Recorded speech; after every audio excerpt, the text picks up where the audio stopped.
Tov. Alors, on reprend, Baruch Hashem, le chapitre 5 de la Megillah.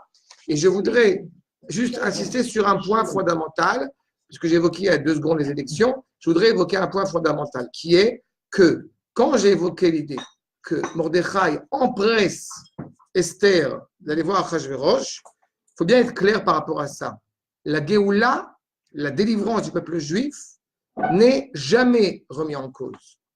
D'accord? C'est simplement, le peuple juif, si Esther n'était pas allé voir Achashverosh, le peuple juif ne serait pas mort pour autant. Il faut toujours être conscient de cela. Seulement, on essaye d'adoucir le processus. D'accord? Mais le peuple juif, encore une fois, est éternel, tel que cela a déjà été inscrit à Shaoul, Netzar Israël, Lo Yishaker, Velo Yinachet. La question, elle n'est pas au niveau de l'éternité du peuple juif. La question de savoir, elle est, quel est le prix qu'on va payer pour pouvoir, justement, atteindre cette délivrance. Un minimum de mort, exactement. Pardon? Et par qui ça va la délivrance? Et encore plus, ça donne le mérite à Esther par rapport à ce qu'elle va faire. Mais vous vous rendez bien compte, évidemment, on avait évoqué cette réalité-là, du don de soi exceptionnel de Esther. Parce qu'au bout du compte, elle ne pourra pas revenir vers son mari.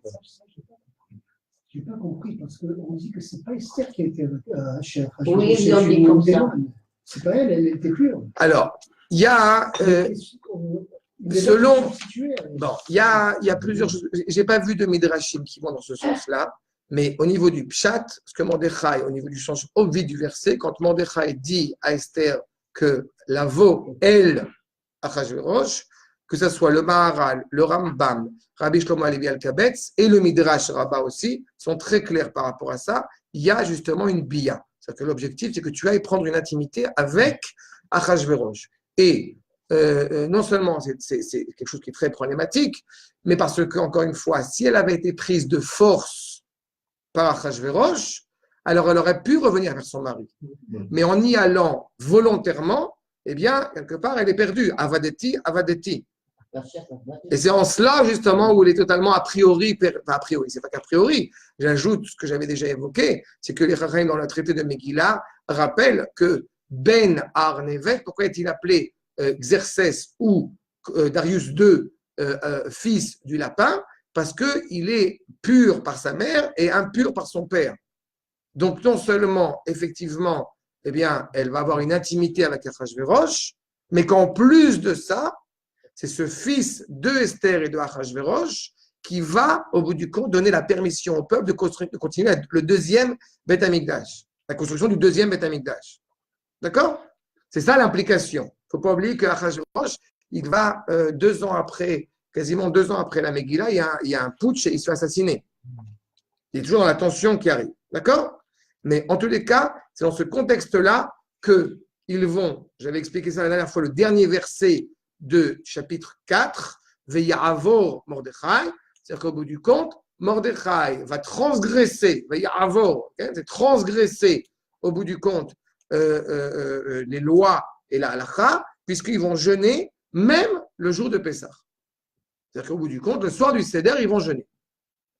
D'accord? Parce que justement, en se tournant vers Akadosh Baruch Hu, en disant de toute façon, comment est-ce que c'est plus important de manger la matzah ou qu'il y ait quelqu'un pour manger la matzah? C'est aussi simple que ça. D'accord?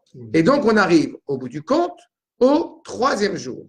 Je vous rappelle, le peuple jeûne. Pas jeûne, mais jeûne pour elle. Ce qui implique quoi? Que dans notre verset 1, okay, Shalom et Koulam de Paris, Guy se bague, voilà.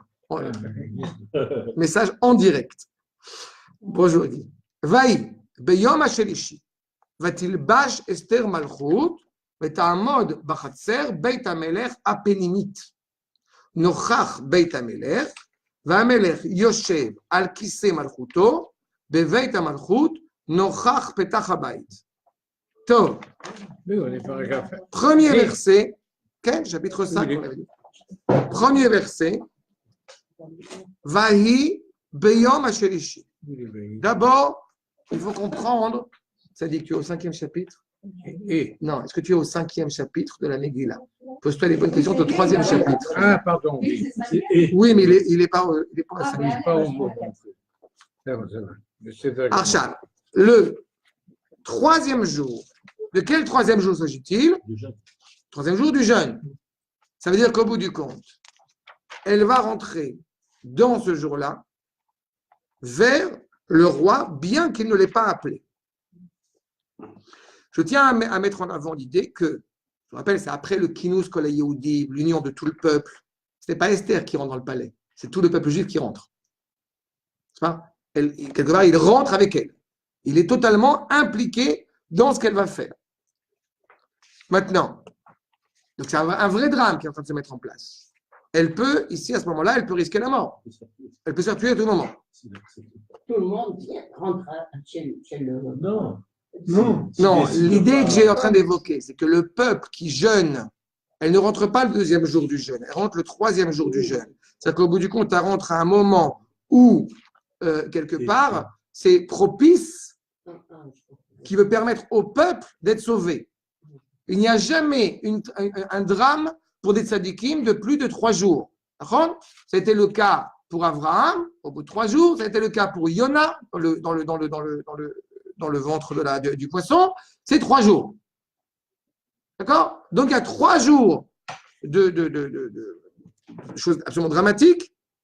Mais à ce moment-là, encore une fois, le peuple rentre entièrement, quelque part, dans le palais. C'est ce que nous dit notamment le petit-fils de Rabbi Nachman de Breslev, le Degel Machane Ephraim, Kol haouma betaharata nichnesa el Achashverosh. Toute la nation, dans la pureté, rentre chez Achashverosh. Maintenant, va-t-il bâche Esther Malchut?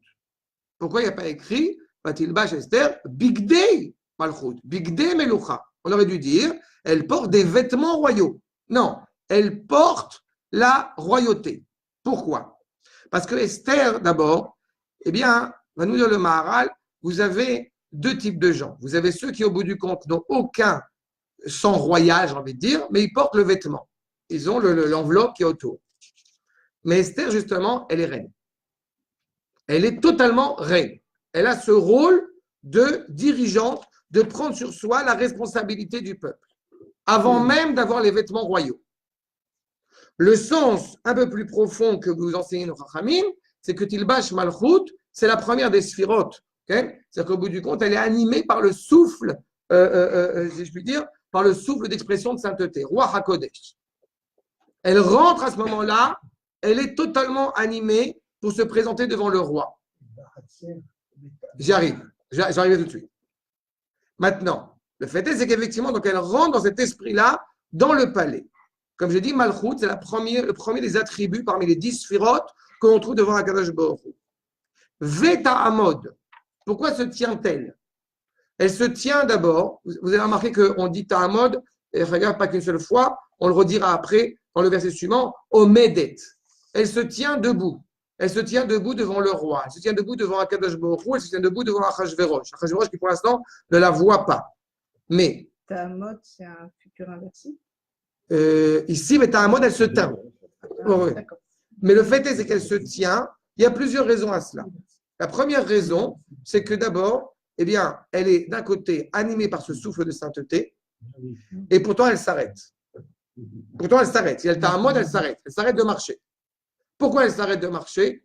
Parce que la maison, le palais d'Achashverosh est rempli d'idolâtrie. La Shekhinah, elle ne peut pas rentrer. Elle se pose une vraie question. Le sens obvi du verset, c'est de dire qu'au bout du compte, eh bien, il ne faut pas oublier que Esther, ça fait 3 jours qu'elle est jeune. Elle va s'effondrer. Elle a une servante devant elle, elle a une servante derrière elle, elle se tient sur elle pour pouvoir rentrer. Veta Amod, et avec les vêtements et les bijoux, etc., qu'elle rentre dedans, donc profondément, en plus elle pleure, ce qui est tout à fait légitime. Maintenant, quand effectivement elle rentre, elle se tient debout, comme je l'ai dit, c'est qu'au bout du compte, elle reste debout en espérant que la miséricorde divine, au bout du compte, va sauver le peuple. Il y a tout un midrash qui va dire justement qu'elle prie. Elle prie à Kadosh Baruch Hu. Le Targum de la Megillah met en avant, je me dois de vous lire ce petit passage, c'est tellement exceptionnel. Quand dans le Targum, ce qu'on appelle le Targum, c'est à l'époque des Géonim, à l'époque des premiers maîtres de la tradition, et il dit, et il cite, il dit Esther, de la manière suivante. Voyez, je vous lis ce que le Targum nous dit. Sharta alea ruach hakodesh. J'ai traduit en araméen et c'est traduit aussi en hébreu. Assurer le souffle de sainteté. Vetakom vatit palel. Et elle voilà qu'elle prie. Elle se lève et elle prie. La prière par excellence, la Hamida, évidemment, on va le lire tout de suite.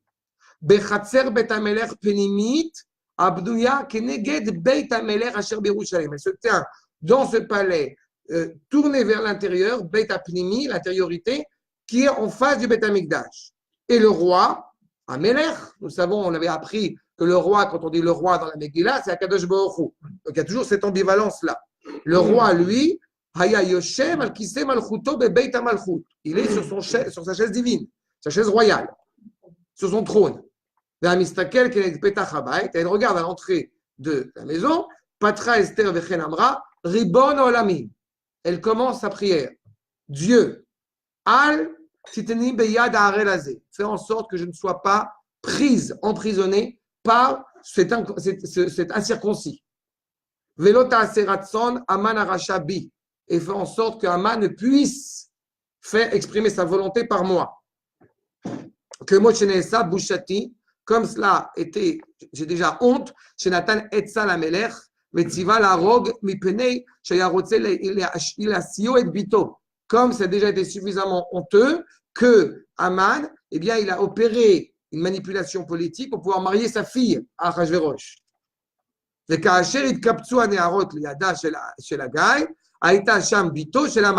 se tient là-bas. La fille de Haman, elle était déjà là-bas auprès de Gaï.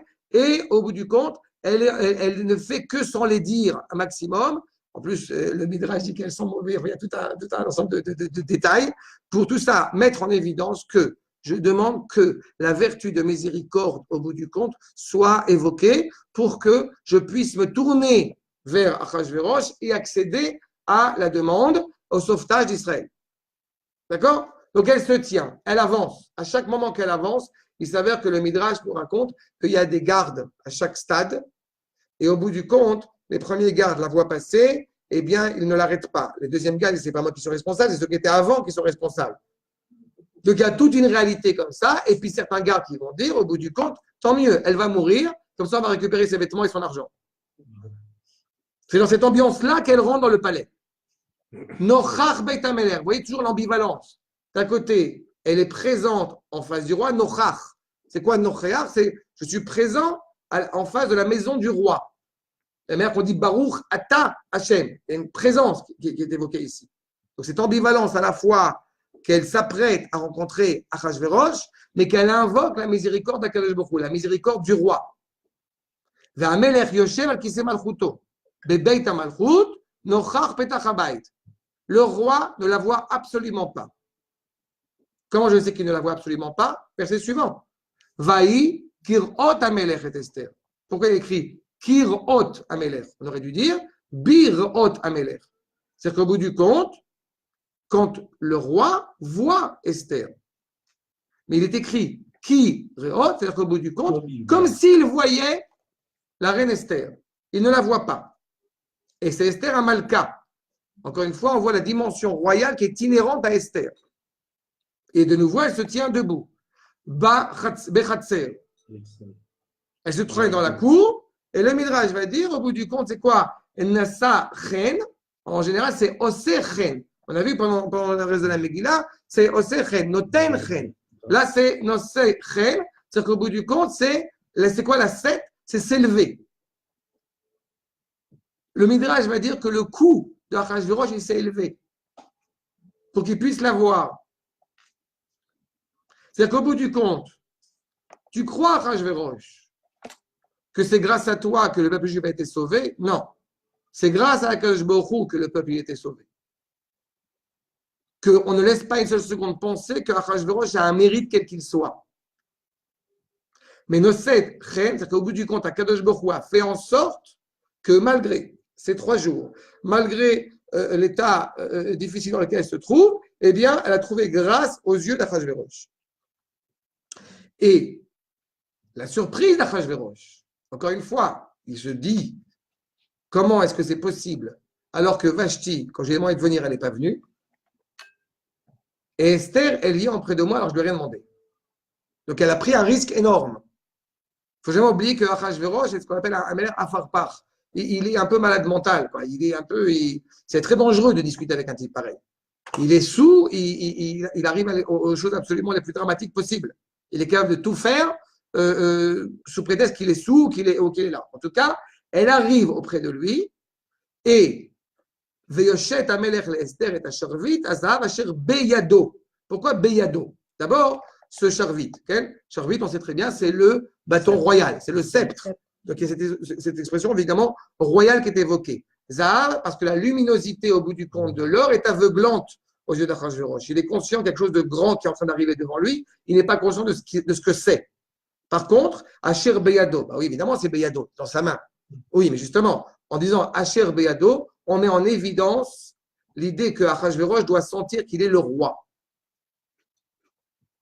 Et quand justement, il s'approche de Esther, il va lui donner un sentiment complaisant. Parce qu'elle s'est arrêtée, il l'a vu pleurer, il l'a vu dans un état délicat. Et justement, il est conscient que dans cette dimension royale, il a le droit de vie et de mort sur ses serviteurs. Quand il s'approche d'elle et qu'au bout du compte, elle touche le sceptre, Vatiga Berosh Asharvit, c'est-à-dire qu'au bout du compte, c'est une manière de dire je sais que c'est grâce à toi si je vis ou je peux mourir. Le Midrash va dire que le charvit, le sceptre, s'est allongé.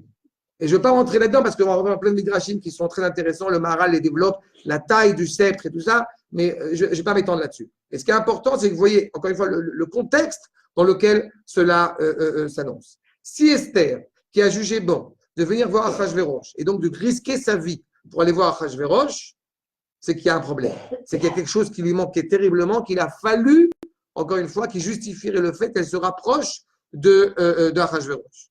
Ainsi, le verset suivant, Vayomer la Hamelech Malach Esther Amalka Uma Bakashater. C'est quoi Bakashater? C'est dis-moi ce qui te manque. Dis-moi ce qui te manque. Quelle est ta demande? Il te manque quelque chose. J'insiste sur un point supplémentaire que vous enseignez aussi les Chachamim, sur le fait que, je le dis tout de suite, mais on va y revenir dans quelques secondes, sur le fait que le royaume divin n'est pas entier. Tant que le nom d'Amalek n'est pas effacé, alors il n'y a que Chetzi Malchut, il n'y a que la moitié du royaume, il n'y a pas le royaume tout entier. Bon, en tout cas, dis-moi ce qui te manque, Ad Chetzi Malchut, Vainaten lach.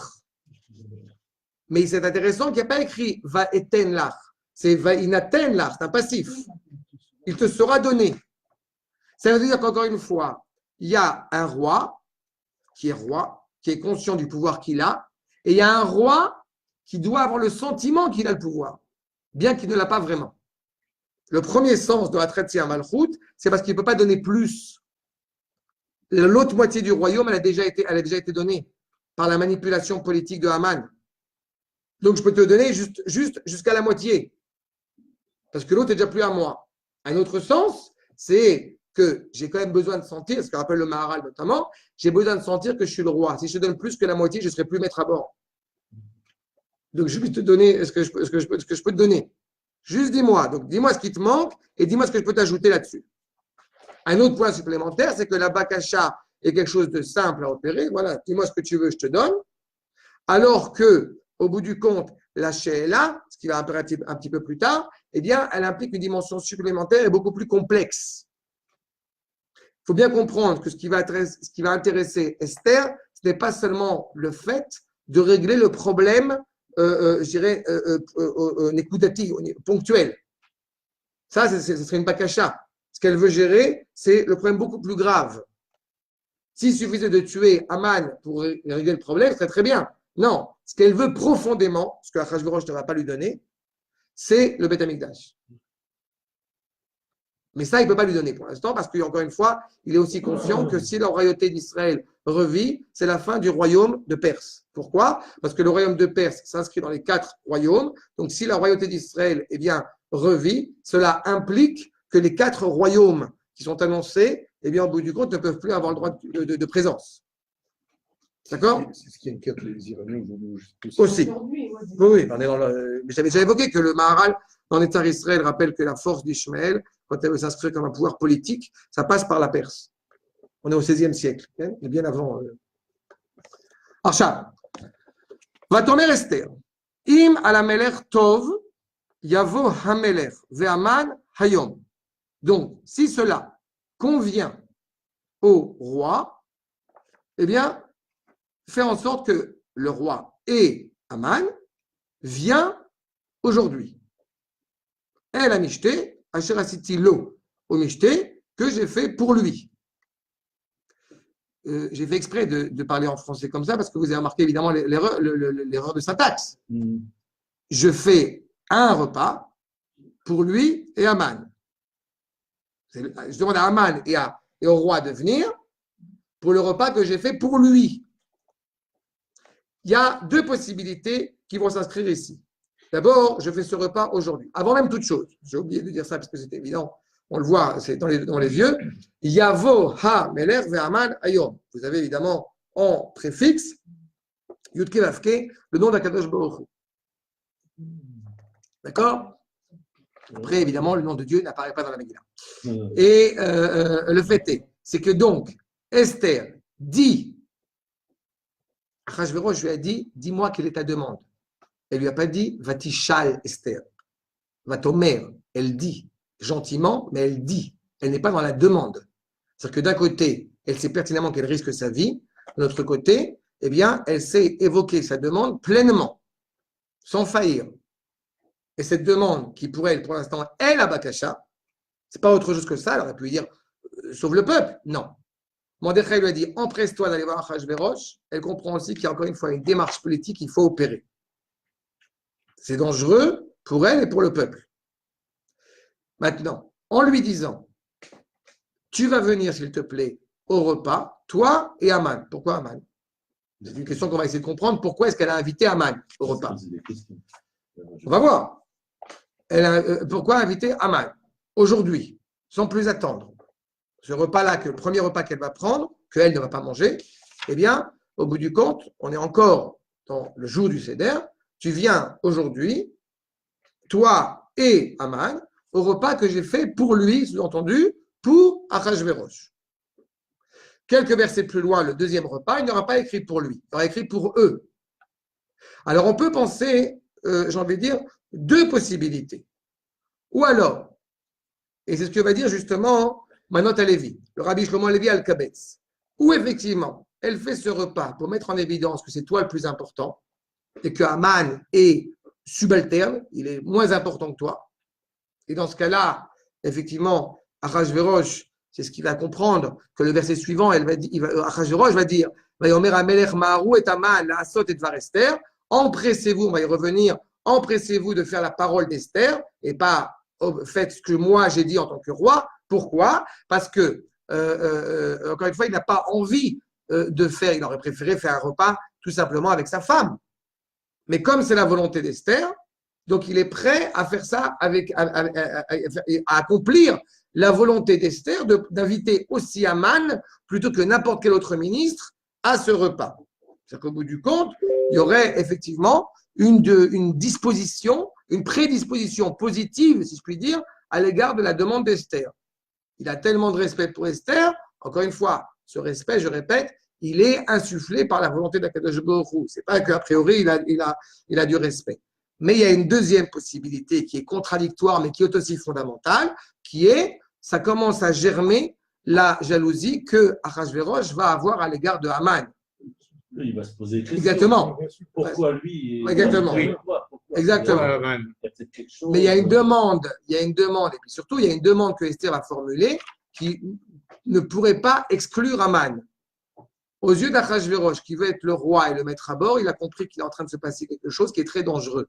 J'ai donné du pouvoir à Haman, je vais le regretter. C'est ça qui est derrière. Donc, mais en attendant, pour l'instant, Haman est secondaire, okay, à l'égard d'Achashverosh. Vayomer Amelech, Maharu, empresser Haman de faire ce que dit Esther. Je répète, ce n'est pas par désir pour lui qui veut empresser justement Haman, mais c'est par désir pour accomplir la volonté d'Esther. Et dans le cas secondaire, dans le deuxième cas, dans la deuxième alternative que j'évoquais au nom du Manot à Lévi, c'est-à-dire que la jalousie commence à germer, j'ai vite envie de savoir au bout du compte quel est le fond de l'idée, le fond de la volonté d'Esther. Amène vite Aman pour que je sache au bout du compte pourquoi est-ce qu'elle veut absolument inviter Aman. D'accord? Maintenant, On ne pouvait pas penser qu'elle a demandé à Aman vis-à-vis du roi, Roche, parce que le Aman, par rapport à Roche, c'était son bras droit, quoi. Oui, mais ça reste un problème. C'est ce que j'ai évoqué. Le fait que Haman soit son bras droit, encore une fois, on est dans la politique. Le fait que Haman soit son bras droit, il a les pouvoirs grâce à Achashverosh. Il est en train de prendre le dessus, au bout du compte, sur Achashverosh. Ah, en invitant, donc il va dans la tête. C'est la deuxième possibilité. En tous les cas, elle veut Achashverosh veut empresser Haman. Mais je pose la question tout de suite, il va falloir qu'on essaie d'y répondre. Grâce au Maharal, dans son commentaire sur la Megillah, on va pouvoir avoir une dimension, une inclinaison à la réponse, qui est la suivante. Pourquoi est-elle invitée Haman? Pourquoi? Il n'y a aucune raison. Normalement, elle ne doit pas inviter Haman. Commencer à lui entraîner chez Achashverosh une certaine haine. Suspicion. C'est tout à fait envisageable, mais dans ce cas-là, elle risque sa vie à elle aussi. Parce qu'Achashverosh peut, au bout du compte, du coup, tuer Haman et Esther. Et n'oubliez pas un détail supplémentaire, c'est qu'effectivement, il est fondamental de tuer Haman, mais les lettres des envoyés à travers tout le royaume sont déjà parties. L'empressement de vouloir tuer Haman est fondamental, parce qu'il faut absolument qu'on puisse empêcher que Haman continue à tromper, à duper Achashverosh. Mais l'implication qu'il y a derrière peut être dangereuse. La première possibilité que nous dit le Maharal, d'abord, effectivement, c'est par rapport au peuple. C'est-à-dire, le peuple, en pensant que Esther est prêt à donner sa vie pour le sauver, donc peut-être qu'au bout du compte, on n'a plus besoin de s'inquiéter. Dieu est avec nous. Pourquoi? Parce qu'on a quelqu'un dans le gouvernement américain qui est juif, donc on est sauvé. C'est-à-dire, ça, évidemment, ce n'est pas la volonté d'Esther. Il faut toujours être conscient. C'est la fameuse plaisanterie de celui qui cherche une place de parking et qui dit au bout du compte, ah, c'est gentil que j'ai trouvé, c'est bon. Non, il est évident qu'il y a un risque. Alors, regarde. On prend chacune des raisons. La première raison que j'ai évoquée, je sais qu'on a déjà parlé ensemble. Tout ce que je vous dis, c'est résumé, c'est compilé 15 000 sources ensemble. C'est-à-dire, qu'on soit bien clair. C'est pas, j'invente aucune raison qui soit. Ça vient du verset lui-même. Le confondre, on va voir ce que ça veut dire. Mais d'abord, première raison, par rapport au peuple. Deuxième raison, au bout du compte, peut-être que Akadosh Baruch Hu, par amour, par affection pour Esther, va opérer un miracle qui est, puisque j'ai invité le pire ennemi d'Israël, il n'y a que Dieu qui peut nous sauver. De la part d'Esther elle-même.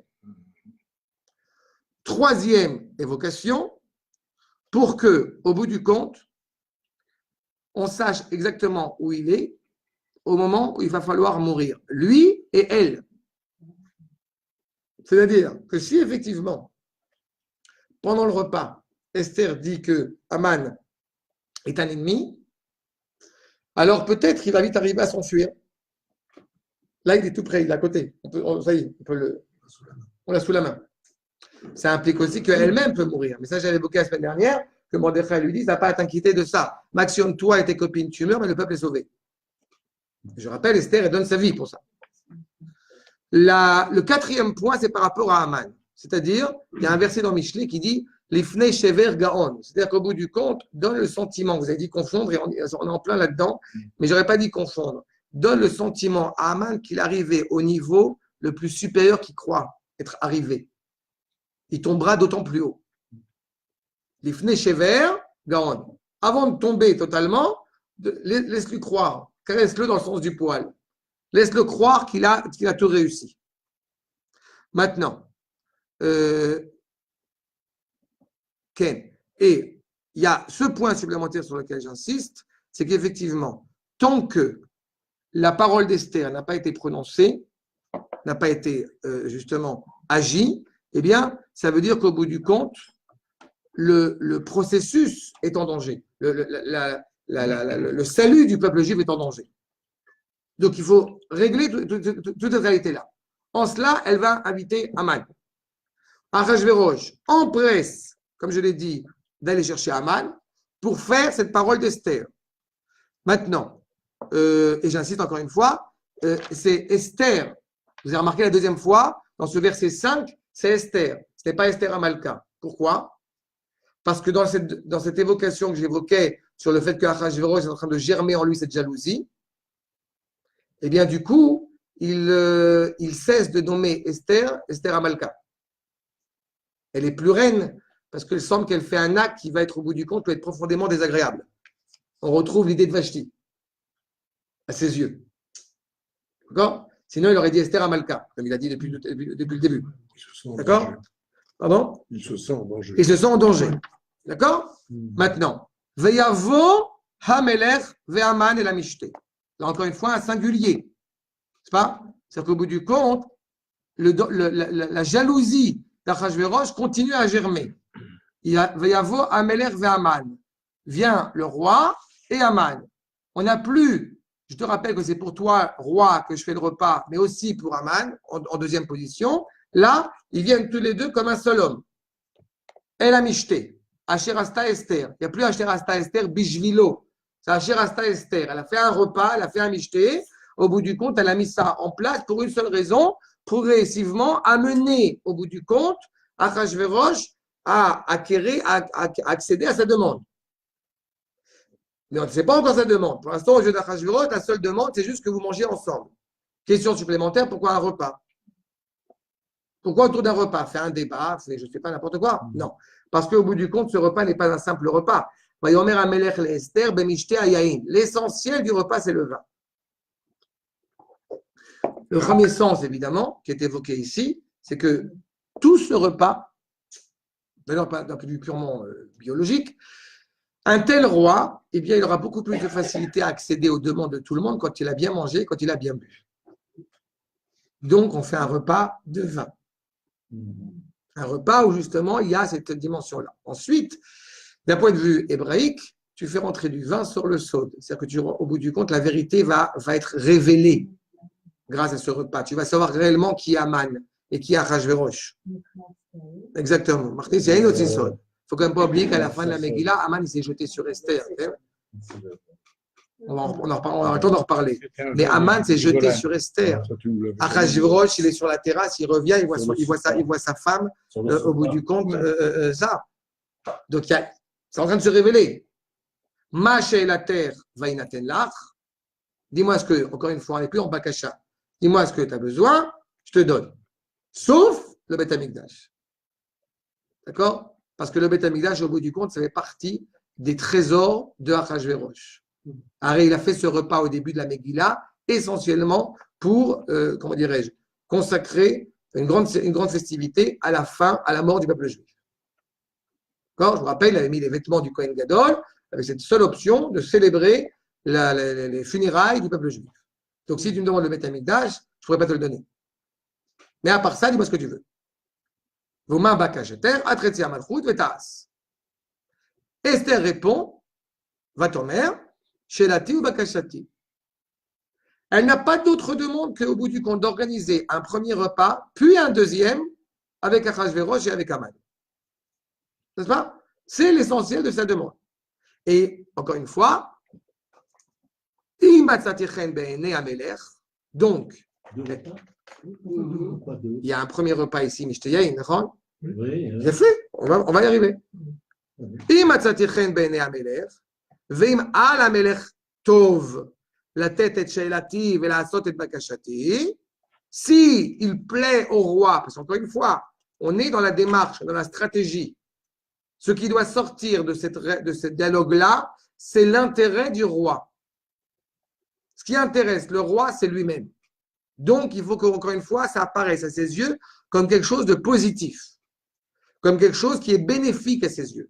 Je vous rappelle qu'Aman a réussi à lui vendre que tuer les Juifs sera bénéfique pour toi. Arshab, שאלתי ולעשות את בקשתי. יבוא המלך והמן אל המשתה אשר יעשה להם מחר. יעשה כדבר המלך. Je reprends. Fais ce que je te dis. Le roi va venir avec Aman vers ce mishté que je vais faire, assez lahem. C'est plus assez l'eau. Le premier mishté, c'est je vais faire un mishté uniquement pour le roi et Aman va s'y joindre. Là, je fais désormais un mishté pour eux. Et demain, assez kedvar ameler. Pourquoi demain? Pourquoi machar? Pourquoi pas aussi aujourd'hui? D'abord, comme je l'ai dit, on veut corriger la réalité, pas ponctuellement, mais pour l'éternité. Il y a, dans un autre contexte, eh bien, on a évoqué cette réalité de s'occuper de Amalek demain.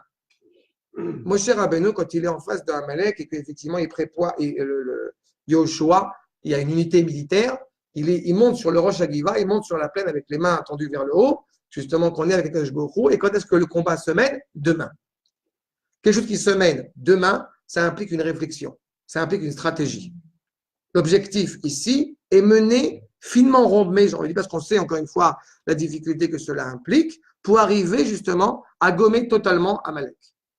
Et encore une fois, le nom d'Akadosh Baruch Hu, Kessia, le nom d'Akadosh Baruch Hu n'est pas complet tant que Amalek n'est pas effacé. Donc c'est une organisation, donc c'est une stratégie. Il faut prévoir cela au fur et à mesure. Ça c'est la première chose. Et pourquoi plus demain, ça sera plus habilité qu'aujourd'hui? Parce que demain c'est la fin du jeûne. Il faut que les 3 jours du jeûne soient totalement accomplis. D'accord? Le lendemain c'est quoi? C'est-à-dire au bout du compte, on est, je rappelle, le jeûne commence le soir et le matin. Donc, le lendemain soir, ça sera le 16 Nissan. Le 16 Nissan, c'est-à-dire la nuit du 2e Seder d'exil, n'est-ce pas? Et cette nuit-là, sans plus attendre, Aman sera pendu. On n'est pas encore là. Vaïtse Aman, Beyomahu, Sameach Vetovle. Il est sorti.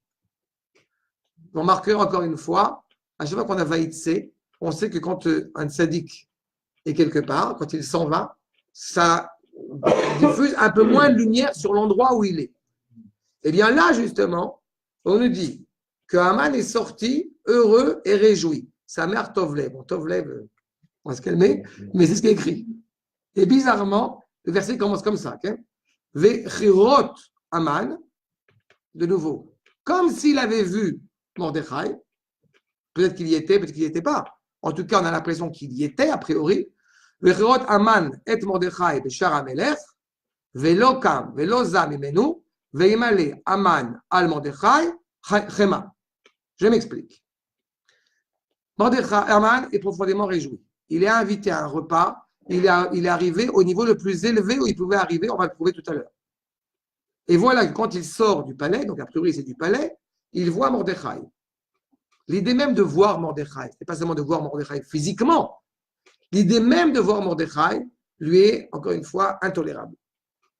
Lui est insupportable.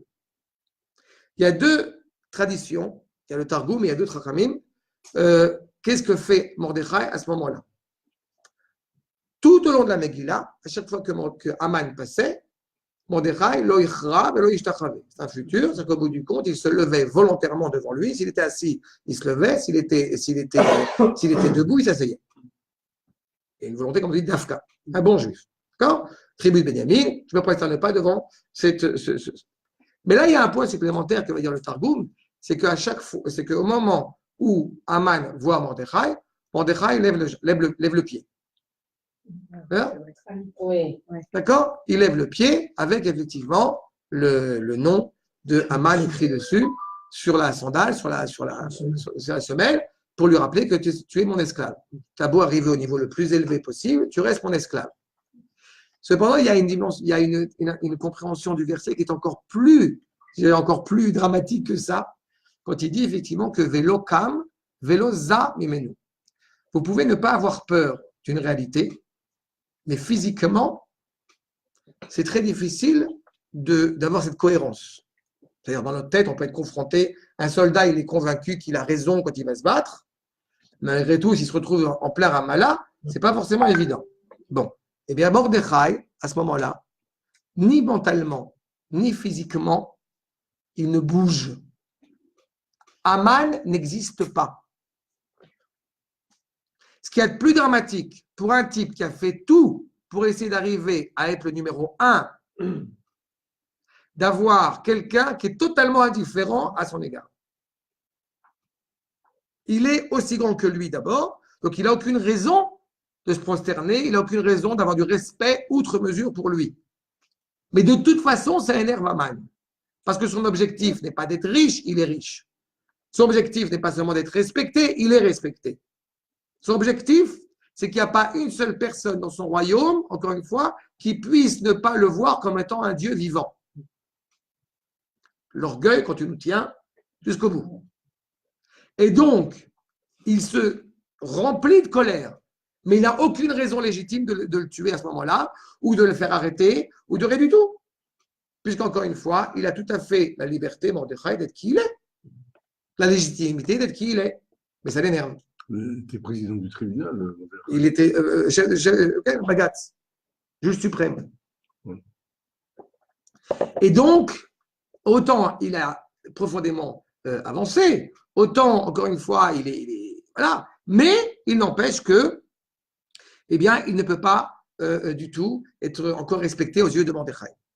Et donc, il se retient. Il se retient de quoi? Il se retient de pleurer. Il se retient dans sa colère. Il a besoin de gens qui vont lui rappeler combien il est beau, gentil, intelligent. D'accord? Mon Seigneur est grand, mon Seigneur est beau, donne salut. D'accord? Vaïtapek Aman, Veyavo el Beito. Il se retient, encore une fois, de la volonté de se venger contre Mordechai. Il se retient, Vaïtapek, comme Yosef s'est retenu de pleurer quand il voit ses frères qui apparaissent devant lui, à Avdil. Donc, Vaïtapek Aman, et il rentre à la maison. Veyavo el Beito. Vaïshlach veyave et oava ve'edzeresh ishto. Regarde. Il rentre à la maison et il envoie chercher ce qu'il aime et sa femme. Elle est où sa femme? Il écrit ve'edzeresh ishto. Elle n'est pas à la maison, sa femme? Non, elle n'est pas à la maison. Parce que sa femme, elle est pour le polyamour. C'est ça? Sa femme, eh bien, nous dit le Midrash, Mechazeret achre oavea. C'est-à-dire qu'au bout du compte, sa femme est très ouverte. C'est ça? L'aubergiste. Oui, si tu peux. À ce niveau-là, c'est plus qu'aubergiste. Mais en tous les cas, il va chercher ce qu'il aime et sa femme. Sa femme est profondément pourrie, on va avoir l'occasion d'en reparler, c'est important. Mais en tout cas, c'est une femme qui, au bout du compte, elle aussi, comme lui, est à la recherche du pouvoir. Donc, ce qui l'intéresse, c'est le pouvoir. Qu'est-ce qu'elle dit bien, elle, après, on n'en parle plus. Elle va mourir. Elle va aussi mourir. Je sais pas. Hein? 1005 000 noms. Ok. Ils se sont bien trouvés. Maintenant, ça veut dire que Aman, qui je rappelle, est l'antithèse de Ham Israël, c'est Amalek, eh bien, Zeresh est, si je puis dire, la dimension féminine de Aman. Aman, au bout du compte, quand il va chercher ce qu'il apprécie particulièrement, justement, le Midrash dit Eshet Aman aïta choseret achre oavea. Ça veut dire ce que ça veut dire. Elle allait voir des hommes qui sont très sympathiques. Et Zeresh, malgré tout, qui est donc appelé Ishto, sa femme, et là encore une fois, regardez ce qui se passe. Vous avez une réalité en parallèle qui n'a aucun rapport l'un avec l'autre. Vous avez un couple qui, pour sauver l'humanité, pour sauver Ham Israël, est prêt à se déchirer. C'est Mordechai et Esther. Et vous avez exactement l'inverse, qui est, encore une fois, la destruction de la famille hébraïque, la destruction du foyer familial. Nous avons au jour d'aujourd'hui, malheureusement, en Israël, des tentatives de plein de mouvements. Ça avait déjà été annoncé par l'UNESCO il y a des années de cela, sur la volonté de détruire la dimension du foyer.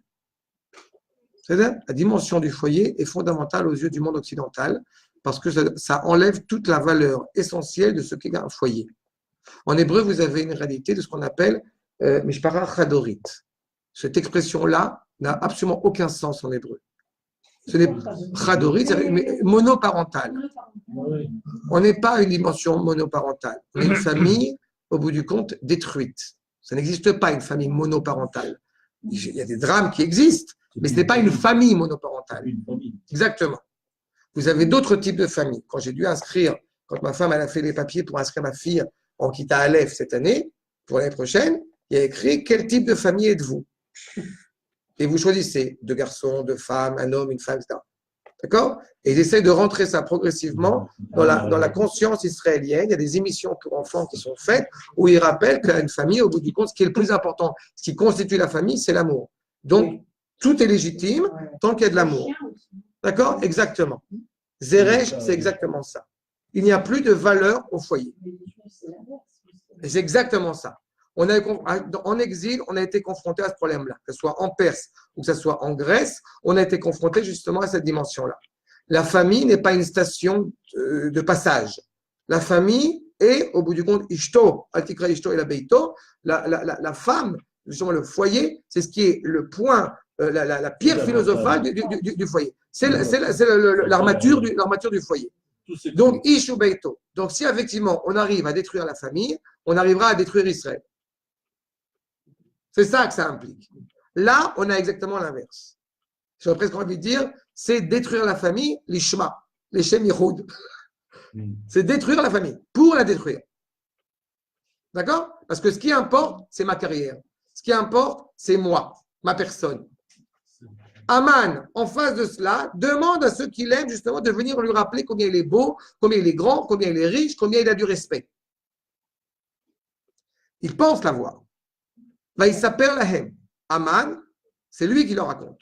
Et gvod oshro verov banam vet kol asher godlo ameler vet asher niso. J'arrive à ce qu'il a été monté. D'abord, Aman justement leur raconte, comme s'il devait le raconter. Ceux qui l'apprécient le savent. Sa femme, elle le sait.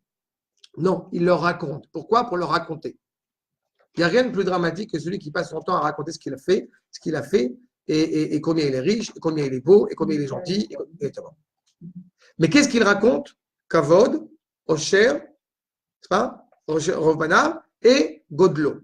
Ces trois dimensions-là sont en parallèle avec, justement, Yitzhak, Yaakov et Abraham. Abraham, je commence par la fin. Abraham, il est appelé Nassi Elohim Atabetochenu. Abraham, c'est la grandeur. Il a acquis cette grandeur par ce comportement qui était le sien. Donc, l'humanité le regarde avec, justement, dévotion, le regarde avec grandeur. Après, on voit ici, Asher Gidlo Ameler. Le roi l'a mis en évidence.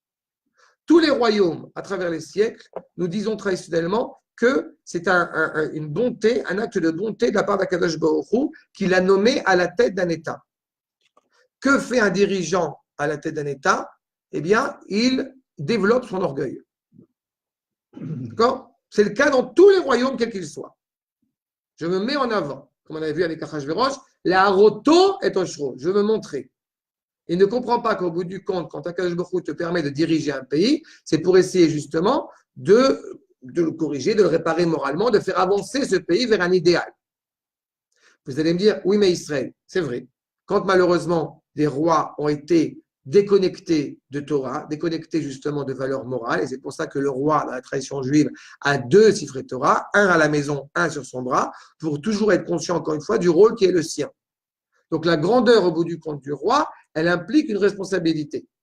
Et c'est pour ça aussi que cette responsabilité qui incombe au roi prend aussi en considération les difficultés auxquelles le roi peut se trouver. C'est-à-dire, un roi aura le droit d'avoir plusieurs femmes.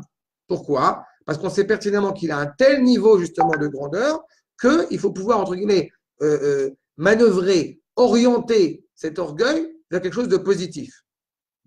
Donc, il aura des droits que d'autres n'ont pas, en tant que roi, pas en tant qu'individu. En tant qu'individu, il a les mêmes droits que n'importe qui et les mêmes devoirs que n'importe qui. Mais son rôle de roi implique cela. Ça, justement, c'est ce qui se passe chez les rois. Et Louis XIV, on connaît toutes ces problématiques d'orgueil, encore une fois. Gidlo Ameler. Gidlo Ameler, à comprendre en deux sens, encore une fois. Achashverosh lui a donné les pleins pouvoirs et Akadosh Baruch Hu lui a permis d'accéder à ce pouvoir en face d'Abraham.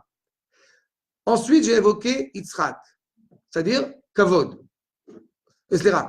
Kavod, Oshro, Verobana. Je reprends. Le Kavod, justement, c'est Yaakov Avinu. Pourquoi c'est un respect? Parce qu'il a des enfants. Rov Banal, qui est écrit entre parenthèses, Ktiv Chaser, ce qu'on appelle écrit Resh Vav, pas Resh Vav Bet. Donc on va en parler dans 2 secondes.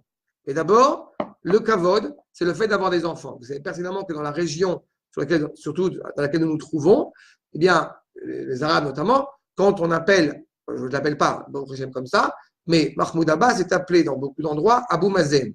Pourquoi est-il appelé Abou Mazen? Parce que c'est le père de Mazen. Tout le respect, tout l'honneur qu'il a, c'est parce qu'il est le père de quelqu'un. D'accord? Et c'est pour ça que je m'insiste toujours, en tant que juif, à ne jamais l'appeler Abou Mazen, on l'appelle Mahmoud Abbas. On fait exprès de ne pas mettre en valeur ses dignités. Mais ce respect-là, évidemment, est en parallèle avec le respect de Yaakov Avinu. Aman, semble-t-il, il y a une discussion entre les Rachamim, combien avait-il de fils?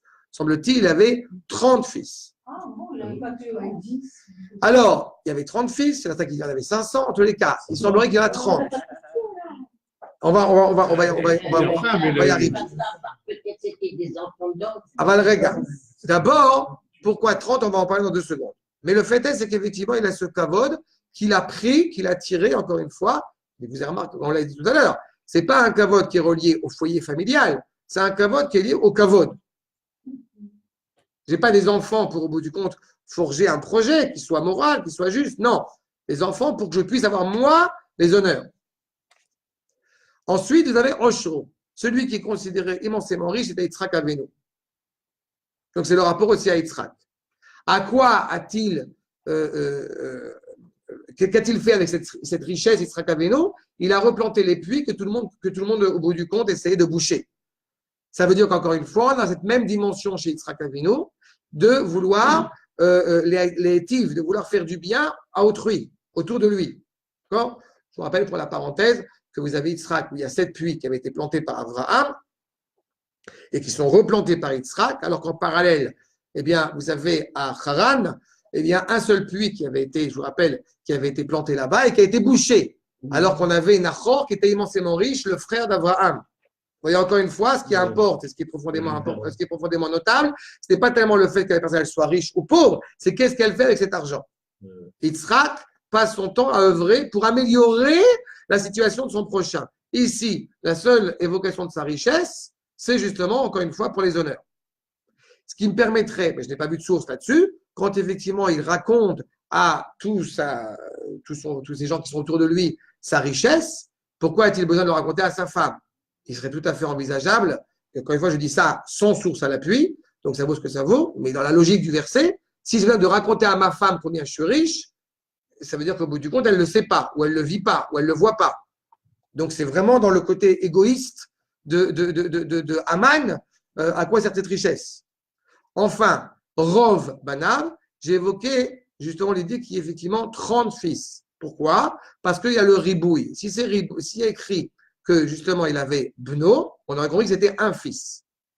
Le fait que ce soit Rov Banav, ça veut dire qu'au bout du compte, eh bien, il n'est pas seulement respecté parce qu'il aurait 2 fils, parce que c'est Banav avec un pluriel, il a plus que 2 fils. Et donc, 3. Sauf que toute personne a 3 enfants, ce n'est pas quelque chose d'absolument exceptionnel. Donc, il a 30 fils. C'est très important, ces 30 fils. Pourquoi? Parce que c'est 10, 10, 10 qui, au bout du compte, vont corriger les 3 points que j'évoquais maintenant. Ça veut dire, tu penses que tu es immensément riche. Tu vas avoir 10 fils qui vont perdre tout leur argent. Ils vont aller mendier. Tu penses que tu es respectable. Tu vas être jugé comme un moins que rien. Et tu penses que tu as gagné la dignité la plus notable. C'est-à-dire, pas seulement tu es reconnu comme quelqu'un de grand, par peur, mais tu vas perdre ce statut-là. Mais en plus de ça, tu ne vas pas être jugé avec dignité. Pourquoi? Parce que tu ne vas pas être tué sur le peloton d'exécution, tu vas être pendu. Pour quelqu'un comme lui, c'est le pire drame possible. Vous avez, de la même manière que vous avez 3 patriarches qui sont l'essence même de la vie, le char divin, vous avez exactement à l'inverse qui est la dimension de la mort. Vous avez une mort naturelle, une mort qui n'est pas naturelle et une mort qui est ni naturelle ni pas naturelle. La mort naturelle, justement, c'est au bout du compte de mourir, tout simplement. La mort qui n'est pas naturelle, c'est quand cette mort est décidée par des hommes. Et la mort qui n'est pas naturelle ou qui est naturelle, c'est la pauvreté. Celui qui, au bout du compte, n'a pas les moyens de subvenir à ses besoins, et ce n'est pas un hasard si on parle de marginalité, c'est quelqu'un qui est, au bout du compte, en retrait de la société. D'accord? Donc, on a ces 3 points-là qui sont mis en évidence face à Aman.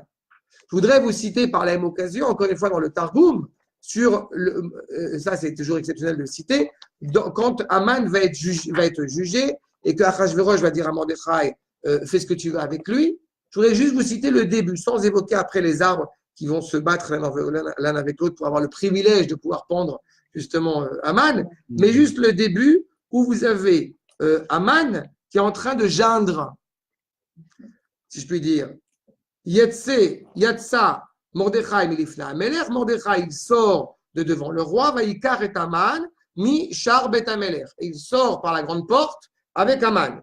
Veyan Mordechai va yomer le Aman. Et voilà que Mordechai dit à Aman, Bo, lech imi, viens avec moi Aman, Atsar ve'oyev ara Suriram shel Yehudim, l'ennemi juré d'Israël qui s'est mal comporté, venitle otra al etz atliya she'echanta le'atzmecha. Et on va te pendre sur l'arbre que tu t'étais préparé.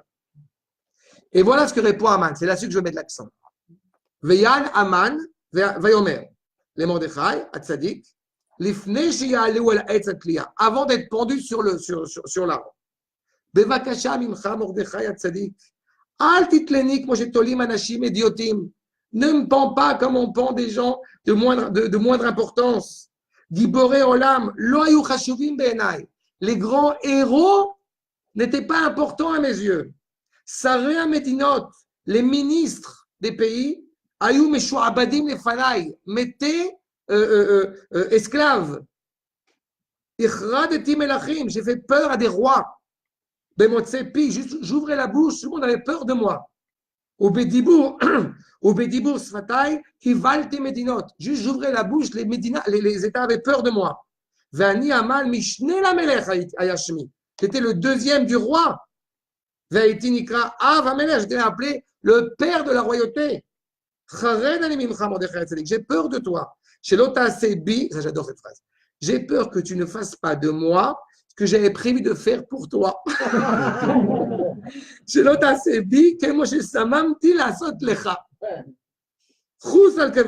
Je t'en prie, sois miséricordieux avec moi. Faisons des accords de paix, négociations. Et ne me tue pas. Comme a été tué mon père. Voyez l'ambiance. C'est ça qui va perdre. Et je crois que le plus grand drame pour Aman, j'ai envie de dire, c'est ça. C'est la perte de son piédestal. D'accord? Donc, c'est dans ce sens-là où, effectivement, Gidlo, Ameler, et Ashernis'o, Alasarim. On avait dans le chapitre 3 de la Megillah, il n'y avait pas écrit Alasarim, il y a écrit Me'alasarim. Il y a une nuance intéressante par rapport justement à ce Me'al Asarim, face à ici, justement, que c'est Alasarim, Va'avde Ameler. Ça veut dire qu'au bout du compte, Aman est arrivé au niveau le plus élevé où on peut arriver. Il ne peut pas monter plus haut. Il a commencé à coiffeur, il a fait dans les six conseillers de Achashverosh qu'il a conseillé de tuer Vashti, puisque Mumchan, le fameux Mumchan qui a sauté, qui est passé en premier, et Mumchan pour un autre, il est prêt à agir, eh bien, il est arrivé au niveau le plus haut où il pouvait arriver. Alors, au niveau R3. Oui, c'est ça. Okay. Coiffeur du président. Maintenant, Vayomer Aman, verset 12, Vayomer Aman, Af lo evia Esther Amalka, im amelech el amishte. Af, c'est au bout du compte, eh bien, la colère. Okay? Quand on est en colère, effectivement, qu'est-ce qui est en train de se mettre en place ici? C'est justement j'ai envie de dire, la voix d'Akadosh Baruch Hu qui a entendu le peuple en train de pleurer, c'est le début de la fin. Quand une personne est tellement orgueilleuse, ce qu'elle recherche, c'est le respect, c'est l'orgueil pour l'orgueil. C'est-à-dire qu'il peut monter jusqu'au maximum possible, ça ne sera jamais suffisant. Exactement. C'est pour ça que Vayaman, Af, Loevia, Esther Amalka Ima Melech El Amishte. Il est en colère parce qu'au bout du compte, Esther, semble-t-il, a malgré tout moins montré de respect à l'égard de Haman qu'à l'égard d'Achashverosh. Malgré tout.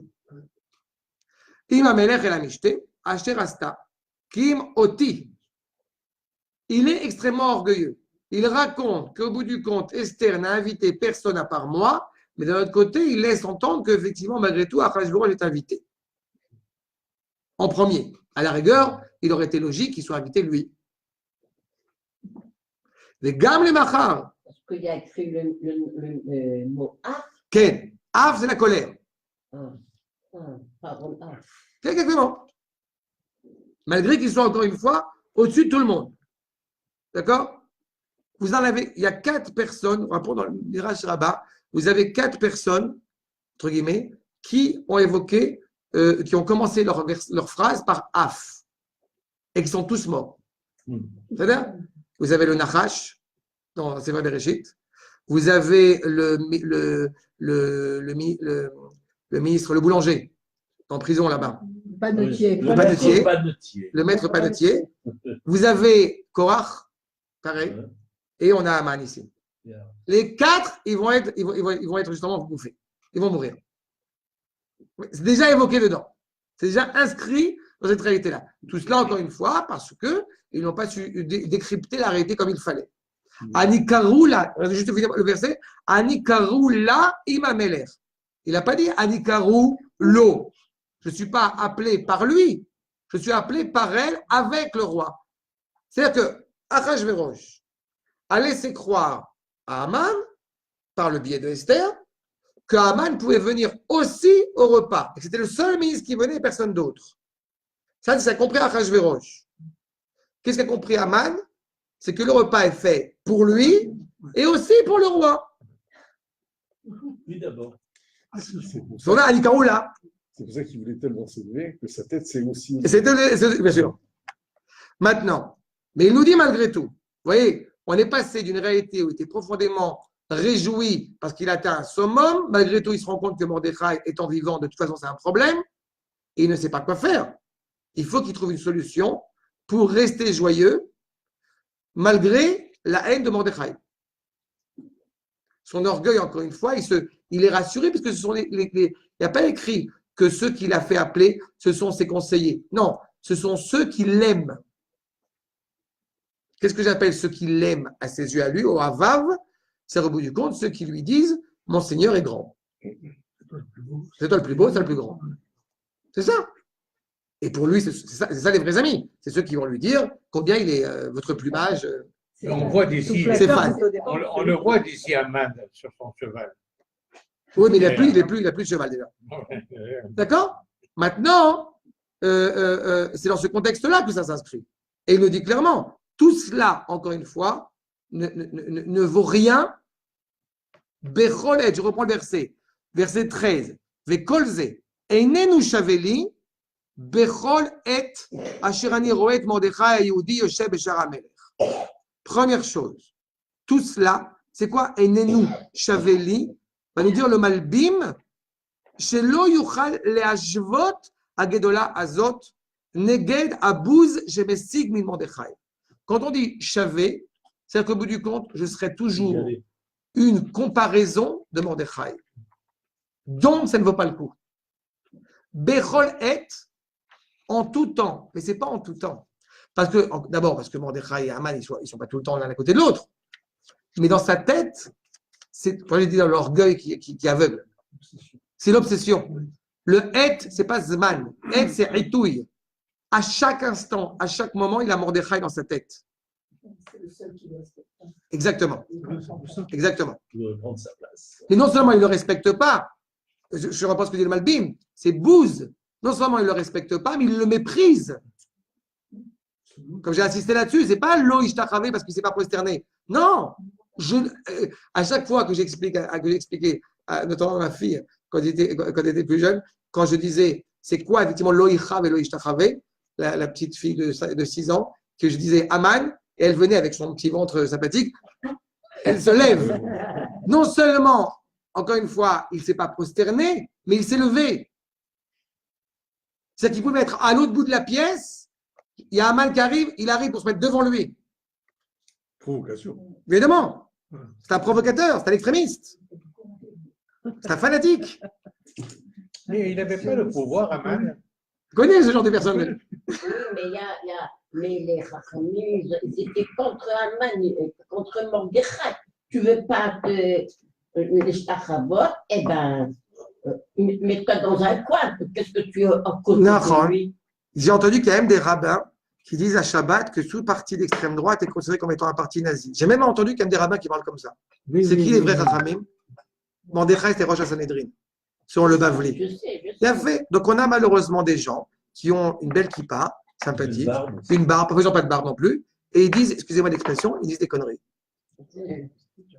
On est dans une génération où on a jugé en fonction d'un sentiment personnel qui sont les grands rabbins de la génération.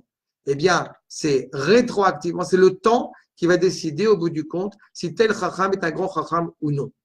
Et il est évident que Mordechai, on le voit bien, a agi correctement, comme il fallait le faire, digne, ish ha-Yehudi, le juif, nous dit la Gemara, tout celui qui, encore une fois, est hérétique à l'égard de l'idolâtrie est considéré comme un juif. Mordechai dit, je ne supporterai pas, encore une fois, des idéaux qui sont à l'encontre de la vérité. Et au bout du compte, il a raison. On voit bien qu'il a raison. Il faut être malade mental pour pouvoir penser une situation que Mordechai s'est trompé. Mais malheureusement, on a des histoires dramatiques à travers notre peuple, de gens évidemment qui ont jugé de manière malveillante l'intention de Mordechai, alors qu'on voit bien ce qui se passe. Oui, mais on voit que c'est Shidur Rosette, ça recommence chaque fois la même chose. Jusqu'à ce qu'on comprenne. Heureusement que le Tunis, il n'a pas joué le rôle d'Aman, il aurait rendu sympathique. Il a rendu sympathique. En tous les cas, donc, Bechol et Asher Ani Roé et Mordechai Yehudi. Donc, non seulement j'y pense, mais dès que je le vois, j'ai déjà, au bout du compte, un problème par rapport à ça. Il n'avait pas le pouvoir, Aman, le pouvoir de tuer. Aman, Le numéro il ne 2. peut pas tuer Mordechai. Pourquoi? C'est le ministre de la Justice. Il a le même statut. Non, mais avant tout ça. Non. Avant ça, il aurait pu le faire. Je rappelle qu'on avait fait ça une année sur Bitan Veteresh, que par le complot contre Achashverosh était aussi manigancé par Aman. Les 10 fils d'Aman, ça. Et je te rappelle pourquoi il ne pouvait pas tuer Mordechai essentiellement, parce qu'il s'est vendu comme esclave auprès de Mordechai. Donc, de toute façon, il ne pouvait pas le tuer. Et Mordechai, encore une fois, monte. Il est conscient dans sa colère intense qu'au bout du compte, eh bien, il semble que nous soyons tous les deux sur un même plan et que ce qui s'approche, c'est que c'est ou la mort de Mordechai, d'Israël, ou de moi. Il pense maladroitement qu'on peut atteindre l'éternité d'Israël, la dignité d'Israël. Mais la dignité d'Israël est intouchable. C'est pas? Et c'est tout le problème. Israël peut être affaibli, mais Israël ne peut pas mourir.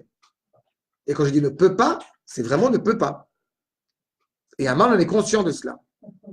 La preuve en est encore là. Ses aïeux ont essayé, mais ils étaient conscients de cela. J'ai souvent rappelé que encore une fois, quand on avait parlé de ça de Mikri, que celui qui comprend l'histoire comme étant dépourvu de sens, Mikri, au bout du compte, eh bien, ça tombe. C'est lui qui va tomber, mais l'histoire d'Israël ne peut pas tomber. Quand Amalek nous rencontre sur le chemin faisant, okay, et au bout du compte, eh bien, il y a plusieurs sens à Korcha Baderer. Il y a Keri, c'est-à-dire dans l'impureté la plus totale, c'est comme ça qu'il fait tomber Israël, qui peut faire a priori trébucher Israël, et aussi justement qu'il est prêt, alors que le monde entier a peur de nous à ce moment-là, on est après la traversée de la mer, eh bien, il est prêt à se jeter dans l'eau bouillante de la baignoire, juste refroidir la baignoire par lui, il va être brûlé au 15e degré, mais la baignoire est refroidie, et comme ça, le monde croit que le Ham Israël est touchable. C'est le seul objectif qu'il a. Quand j'ai parlé d'orgueil, je vais même plus loin que ça. Aman, on avait évoqué cette idée que man, c'est au bout du compte l'inverse de la manne dans le désert, alors que la manne est un pain céleste, si je puis dire, et donc il est vide de matière. Aman lui aussi est vide. Mais non seulement il est vide, et ce n'est pas hasard, il va être plus qu'un homme. Aman, je vous rappelle, c'est Hey, Mem, Nun. Hey et Mem, c'est 45, c'est-à-dire Adam, la dimension de Adam. C'est quoi un être humain? C'est celui qui, au bout du compte, réfléchit sur sa condition humaine, sur l'essence de sa condition humaine. Comment se dit l'essence en hébreu? Mahout. La racine de Mahout, c'est quoi? C'est Ma. Même Hey, 45. C'est la question qui est posée. L'homme est une quabilité. L'homme se pose des questions. L'homme s'interroge sur sa condition. Lui ne veut pas ça. Il veut plus que ça. Il veut au-delà de ça. Oui, totalement. Totalement. Donc, quand tu veux qu'on on revoie ensemble la biographie d'Hitler, tu vas rigoler. On est dans la même catégorie. Je vous rappelle, entre parenthèses, que j'ai eu l'occasion de voir, j'avais descendu il y a des années de cela, Mein Kampf sur mon ordinateur. Vous avez raconté ça? Non, je ne l'ai pas raconté. Parce que quand je l'ai dit sur l'ordinateur, je me suis pris la tête de savoir dans quel dossier je vais le mettre. Je ne peux pas le mettre dans les livres de Kodesh, je ne peux pas le mettre dedans, c'était très compliqué. Mais quand vous voyez les propos tenus, on a bien que ce soit lui qui a écrit, mais bon, peu importe. Quand vous voyez les propos tenus par Hitler sur la compréhension de l'éternité d'Israël, on est exactement dans le même type de personnage. Exactement dans le même type de personnage. C'est pour ça que c'est profondément troublant. Le fait est, c'est qu'il voit Mordechai, encore une fois, qui est Yoshev Beshar Ameler. Yoshev Beshar Ameler, je rappelle, c'est un juge. Tant qu'Israël est là pour garantir la justice, il n'y a pas écrit Yehudi, écrit Ha-Yehudi. Il représente toute la dimension de ce qu'exprime le judaïsme, à savoir la dimension morale, la dimension juste de l'humanité. Si Israël n'est plus présent, que Dieu nous en préserve, eh bien, ça veut dire que le monde entier, au bout du compte, n'a plus aucun sens. Mais il ne peut pas ne plus être présent. Qui a dit dans tous les cas. C'est ce qu'il veut. Et c'est ce qu'il veut. Ah, c'est ce que lui, il veut. D'accord? Il veut arriver à ça. Et justement, qui va lui donner comme conseil? Sans prendre conscience encore que Mordechai, au bout du compte, qui semble énervé, sans prendre conscience que Mordechai appartient à Israël. Sa femme. Verset 14. Matomarlo zeresh ishto. Ce qui est très frustrant pour moi, c'est que si vous voyez, je ne peux pas vous montrer tout ce que j'ai écrit autour des versets, et je vous dis 1/10 de ce que j'ai envie de vous dire. Tomerlo zeresh ishto, donc sa femme Zeresh, et tout ce qu'il apprécie. Vous avez remarqué ce qui vient de se passer? Il a envoyé ce qu'il aimait et Zeresh. Et là, la première qui prend la parole, c'est Zeresh. Ceux qui ont de l'affection pour lui, a priori, n'offrent pas la parole. J'ai évoqué tout à l'heure. De la manière que Haman recherche le pouvoir, Zeresh recherche le pouvoir. Donc, elle passe en premier. Et elle lui dit clairement, au bout du compte, le conseil, j'ai envie de dire, qui lui apparaît comme le conseil le plus absolu, le plus insolite, qui est Ekol Hava Vyasu Etz Gavoa. D'abord, comment est-ce qu'on fait un arbre? On ne fait pas un arbre. On ne peut pas venir d'une nuit. On le fait. Donc, quand effectivement, eh bien, on nous dit que fait un arbre, on peut comprendre ça dans deux niveaux. On peut comprendre ça tout simplement que la pensée va être créatrice. Il y a un contrôle des forces les plus maléfiques pour mettre en place une réalité. Ça peut être aussi un arbre, et il semble que ce soit celui-ci, qui était présent depuis déjà des générations et des générations, c'est-à-dire à l'époque du déluge. Cet arbre-là est présent, seulement il a été prévu pour justement… On dit que c'est de la Mishkan, non? Avant même le Mishkan, Tevat Noach. Ah. C'est-à-dire, cet arbre-là justement de 50 amot, eh bien, il est de l'époque de Noach, ce bois qui a survécu, qui était là justement à attendre. Certains vont dire justement qu'il a été prévu avant même à Bereshit. Il a été englouti, mais il est resté vivant. Il est resté vivant. Il est resté là. Ça fait 25 mètres. Pardon? 50 amotes, ça fait 25 mètres. Ken. Il est impressionnant, il est imposant. C'est la grandeur de l'arche de Noé. C'est la grandeur du Mishkan aussi. C'est directement l'un et l'autre. Et justement, si ça va être la grandeur du Mishkan ou la grandeur de l'arche de Noé, au bout du compte, ça va être j'ai envie de dire, c'est l'histoire qui va le décider. C'est quoi 50 amot? C'est Noun. Haman va arriver au niveau le plus extrême du niveau d'impureté. C'est-à-dire, comment je dis qu'il s'appelait? Haman. 45 et Ça. Nun. Nun, c'est 50. Le niveau le plus bas possible. C'est ce qu'elle lui demande. Eyasu etz gavoa. Encore une fois, gova, la gava, on est dans les vocations extrêmes. Hamishim ama, 50 donc amot. C'est l'expression la plus extrême de l'orgueil. Moshe Rabbeinu, même lui n'est pas arrivé justement au niveau 50e de pureté. C'est pas? Il arrive à un niveau extrêmement important. Et parce que justement, son humilité a fait qu'il arrive au niveau supérieur, extrêmement supérieur. Mais justement, il est resté un homme. D'accord? C'est Ish Elohim. Il a appelé Ish. Il n'a pas été chercher l'orgueil. Il n'a pas été chercher le respect. Il est digne de ce respect en tant qu'être humain. Un être humain qui se respecte, il se respecte en tant qu'être humain. Ni en tant qu'animal, ni en tant que volonté d'être manchutelaire. C'est un être humain. Lui veut plus que ça. Et Boker, pourquoi Boker? Il va falloir qu'on essaie de réfléchir une seconde. Et mort la Melech, donc dit au roi, veille plou et Mordechai alav, ou vo im amelech, et la mishte. Semer veite vadavar, lifna amelech, veyas aetz. Alors, d'abord, première chose, la guerre est menée. La guerre est menée envers Mordechai. Il est très important que ce bois, qui est donc suffisamment haut de 25 mètres, eh bien, il est très important que Mordechai soit pendu devant. Pourquoi? Parce que j'ai rappelé tout à l'heure que Haman, eh bien, il hésite à pleurer. Il est contrarié. S'il est contrarié quand il va chez le roi, ça la fout mal. Il faut qu'il soit heureux devant le roi. Donc, tu vas aller pendre Mordechai de bon matin. On va voir pourquoi de bon matin aussi. Et comme ça, quand tu manges, quand tu vas au repas, Vesimer veite vadavar lifnei Haman, pourquoi ça lui a beaucoup plu?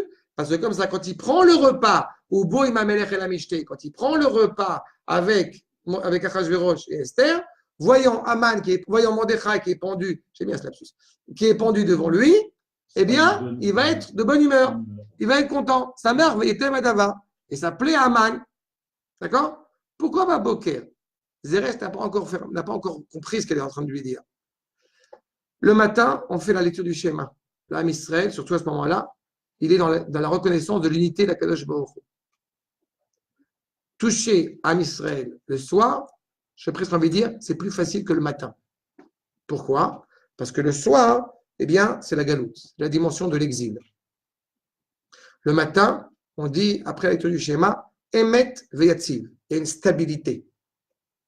Ça veut dire que ce que vont essayer à chaque fois, entre parenthèses, parallèle malheureusement encore une fois est toujours nécessaire, ce qu'on faisait avant chaque assassinat de juifs, il y avait une statistique qui était faite de bon matin. Prends ton nom, prends ce que tu veux faire, etc. Dans les camps, c'était expressément de bon matin. Pourquoi de bon matin? Parce qu'il y a une volonté aussi d'essayer de détruire cette notion justement d'éternité d'Israël. D'accord? Donc, il lui dit de faire effectivement de bon matin cela, juste avant d'aller au repas, et cela évidemment le réjouit pleinement. Mais ce qui est intéressant en plus, c'est qu'on a commencé par Yaasu, c'est-à-dire qu'il y a une cohésion générale au bout du compte de faire cet arbre, et malgré tout, cela se termine par Vayaas Haetz. C'est un singulier, n'est-ce pas? Et ce singulier, justement, met en évidence que cet arbre-là, même les forces, si je puis dire, négatives qui veulent détruire Israël, sont reliées au bout du compte à l'unité. Sont reliées au bout du compte au projet divin qui est inaltérable. C'est pour ça que c'est un singulier. On ne dit pas qui a fait l'arbre. Il y a écrit Yaasu, donc a priori dans la première partie de notre verset, eh bien on pense que c'est ceux qui étaient les proches du roi, les proches de Haman.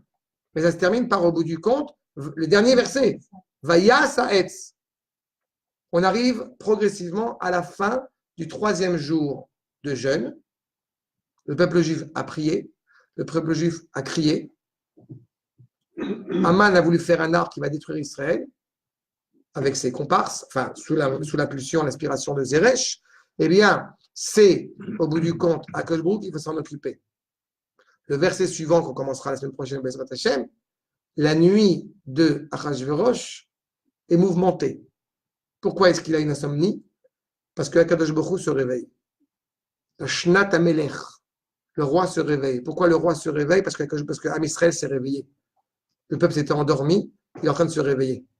Donc, si Am Israël se réveille, Akadosh Baruch Hu, il dit, maintenant ça suffit. Vayasa Etz, c'est justement un arbre qui prend en lui en considération la guerre que veut tenter vainement Aman contre Mordechai, qui s'avérera de toute façon comme un succès pour Am Israël. D'accord? Des questions sur cette partie-là? D'accord, c'est clair? Tu as dit au début, là, je n'ai pas voulu t'interrompre, tu as dit que même si Mordechai n'avait pas demandé à Esther d'aller voir Rosh Hashanah, le peuple d'Israël ne peut pas être détruit. Ça montre bien la présence toujours de Akadosh Baruch Hu et qui est présente, puisque c'est la même chose qui aurait pu se produire à la sortie d'Égypte. À la sortie d'Égypte, le non. pharaon, son C'est pas la armée même aurait pu chose. détruire. C'est pas la même chose. C'est pas la même chose. C'était le peuple juif toujours. Non, regarde. C'est pas la même chose parce que d'abord, le peuple juif en Égypte, c'est la naissance du peuple. C'est un autre propos. La sortie d'Égypte aurait pu arriver 190 ans plus tard, mais elle serait arrivée à un moment donné de toute façon. Mais le fait est, c'est que là-bas, on parle de la naissance du peuple. Et malgré tout, tu sais très bien que les 4/5e, malheureusement, sont restés là-bas. Là, on est dans une réalité où le peuple juif, semble-t-il, aux yeux de l'humanité tout entière, est mort. Aux yeux de l'humanité, c'est fini. À ce moment-là, on est dans les 70 ans, peut-être la fin des 70 ans aux yeux de certains. Le peuple juif n'étant pas revenu chez lui, donc c'est terminé, il n'y a plus de peuple juif. Là, on t'apprend que justement, dans cette réalité naturelle, la plus morfonde qui puisse exister, eh bien, Akadosh Baruch Hu, entre guillemets, fait semblant de dormir, il attend une seule chose, c'est que vous-même, vous vous réveilliez pour mener à bien ce projet. En somme, il était nulle part le nom d'Akadosh Baruch Hu, il est présent nulle part aussi fort que là. Il est présent en permanence là. Le tafnit, Toutes les la interventions, mutation les réactions, profonde qu'il y a dans la Megillah, elle apparaît évidemment au chapitre 6 avec le réveil du roi.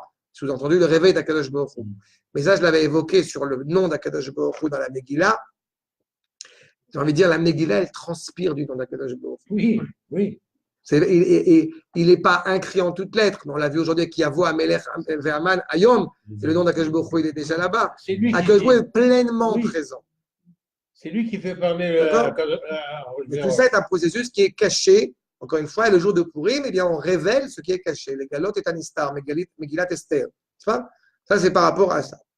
Atkan pour le chapitre 5. C'est ça? Comme on a dit, on lit que les versets ensemble. J'ajoute un peu, c'est vrai. Mais...